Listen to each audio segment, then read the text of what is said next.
Hello friends, so let's do top 10 polity questions today. Are you ready? Let's start.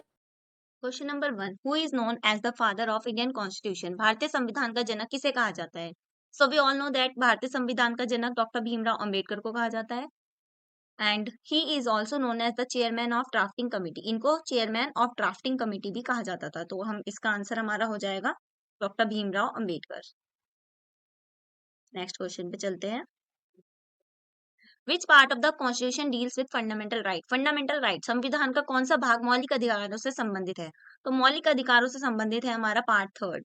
Part third में हमारे सारे fundamental rights mentioned हैं।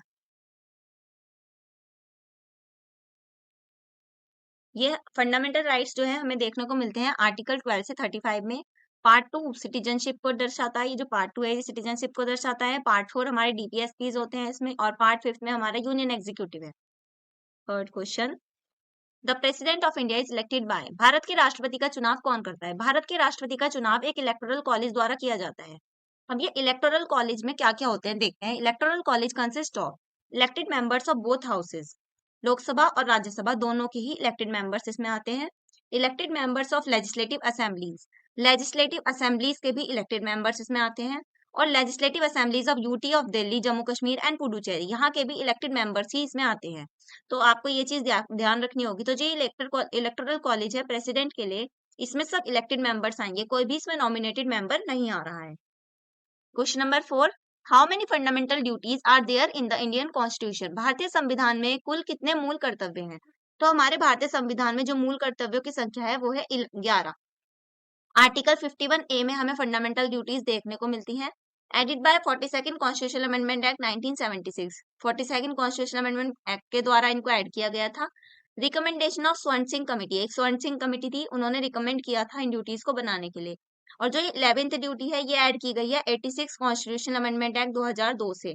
ये education से related है कि 6 से 14 साल के बच्चों को एलिमेंट्री एजुकेशन देना हमारी फंडामेंटल ड्यूटी है, और ये 11th वाली ड्यूटी बहुत इंपॉर्टेंट है इनमें। Question number 5, which article deals with the right to equality. समानता के अधिकार से संबंधित अनुच्छेद कौन सा है? जैसे कि मैंने बताया था 12 से 35 तक हमारे सारे फंडामेंटल राइट्स हैं, तो वो अलग अलग पार्ट में डिवाइडेड है। तो हमारे राइट टू इक्वालिटी आते हैं आर्टिकल 14 टू 18, मतलब सबसे पहला जो हमारा आता है वो राइट टू इक्वालिटी होता है। अब देखो राइट टू इक्वालिटी को याद करने की ट्रिक है, law removes doubt. Law, equality before law, जो हमारा आर्टिकल 14 हो जाएगा। फिर आर्टिकल 15 डी से हमारा हो जाएगा प्रोहिबिशन ऑफ डिस्क्रिमिनेशन, कि किसी को भी डिस्क्रिमिनेट नहीं किया जाएगा। फिर ओ से हमारा हो जाएगा equality of opportunity, article 16। You से हमारा हो जाएगा abolition of untouchability, article 17। T से हमारा हो जाएगा अबॉलिशन ऑफ टाइटल्स, आर्टिकल 18। आप इससे सारे राइट टू इक्वालिटी याद कर सकते हैं बहुत easily.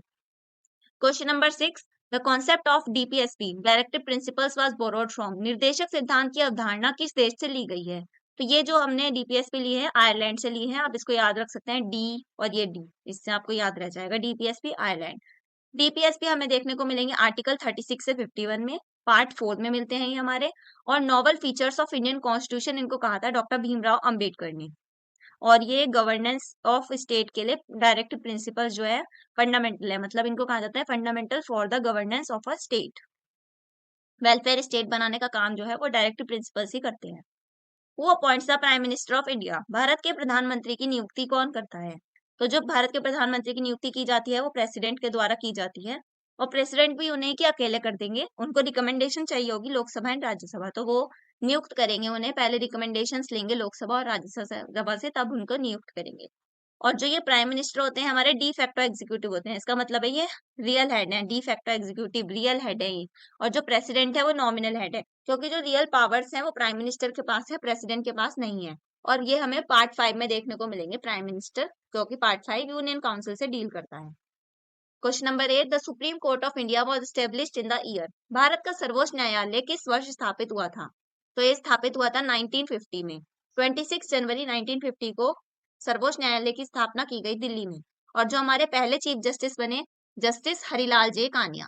Next, which schedule of the constitution deals with the anti defection law. संविधान की कौन सी अनुसूची दल बदल विरोधी कानून से संबंधित है? जैसे कि हमें पता है हमारे कॉन्स्टिट्यूशन में 12 शेड्यूल्स होते हैं। तो उसमें पूछा है कि जो दल बदल विरोधी कानून है ये कौन सी अनुसूची में है? तो ये हमारा है 10th में।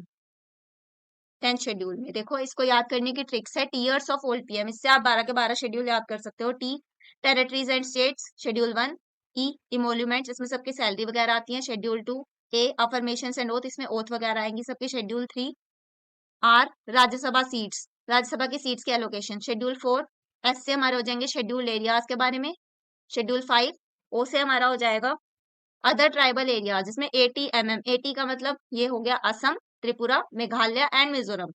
एफ से हमारा हो जाएगा फेडरल डिवीजन शेड्यूल 7, जिसमें हमारी 3 लिस्ट है, यूनियन, स्टेट एंड कॉन्करेंट। ओ से हमारी हो जाएंगी ऑफिशियल लैंग्वेजेस शेड्यूल 8, हमारी 22 ऑफिशियल लैंग्वेजेस होती हैं। एल से हमारे हो जाएंगे लैंड रिफॉर्म्स शेड्यूल 9, डी से हमारे हो जाएंगे एंटी डिफेक्शन लॉ जो हमने अभी पढ़ा शेड्यूल 10, टी से हमारे हो जाएंगे पंचायत और एम से हो जाएंगी municipalities. Last question for the day is who was the first president of India, Bharat के पहले राष्ट्रपति कौन थे? तो हमारे पहले राष्ट्रपति थे डॉक्टर राजेंद्र प्रसाद। जो टेम्पररी प्रेसिडेंट बने थे वो थे डॉक्टर सच्चिदानंद सिन्हा, मतलब कि पूछा जाए अगर पहले प्रेसिडेंट कॉन्स्टिट्यूएंट असेंबली के तो वो थे डॉक्टर सच्चिदानंद सिन्हा। इनको पहली मीटिंग के दिन अपॉइंट किया गया था, पहली मीटिंग हुई थी 9 दिसंबर 1946 को।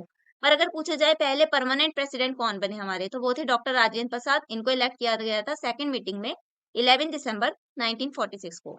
तो ये आज के हमारे 10 क्वेश्चंस कंप्लीट हुए। Keep watching for more and we will add new daily 10 questions we will do daily, and in your exams they will benefit you a lot. So like, share and subscribe my channel and keep watching for more. Thank you. If you like this part 1, comment down for part 2 and comment your score also in the comment section, and keep watching for more. Like, share and subscribe my channel. Thank you.